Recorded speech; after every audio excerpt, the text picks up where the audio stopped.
Hello guys! Today's video ay share ko sa inyo ang aming kaganapan kahapon sa aming day off, no? So, kapag day off, ayan, sama-sama kami ng mga kaibigan ko. Actually, mga ano yan sila, mga Ilocana lahat, no? Maraming mga Ilocana dito sa Hong Kong.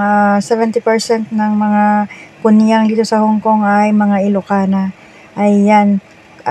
Bumili ako ng aking ulam kasi nagpabili ako sa kanila ng rice, no? Pumunta sila ng bilihan ng pagkain. Sabi ko ayokong makishare dyan sa mga pagkain na binibili nyo kasi usually may mga halong pork, hindi ako kumakain ng pork. Sabi niya, sige, rice na lang ang bibilihin para sa akin. So ayan, may rice na ako.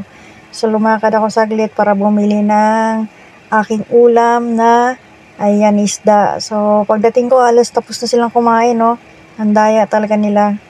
Ang tagal ko raw kasi ako nagre-reels habang naglalakad. Totoo talaga, kaya matagal ako kasi nagre-reels pa talaga ako. So ayan lang ang aming mga buhay dito sa Hong Kong. At kapag Sunday, sama-sama kami, bumibili ng mga pagkain Pinoy, at may naglalako din yan ng pagkain, ng merienda. So ayan na, masaya na kami ng ganyan. Kahapon wala nang tinda ng pagkain kaya merienda lang meron, kaya kanya-kanya kaming layas kung saan makabili na ang aming makain. So, ganyan lang guys ang buhay namin dito sa Hong Kong. Masaya na kami na magkita-kita every day off. Okay, yan lang po guys. Thank you for watching. Have a nice day.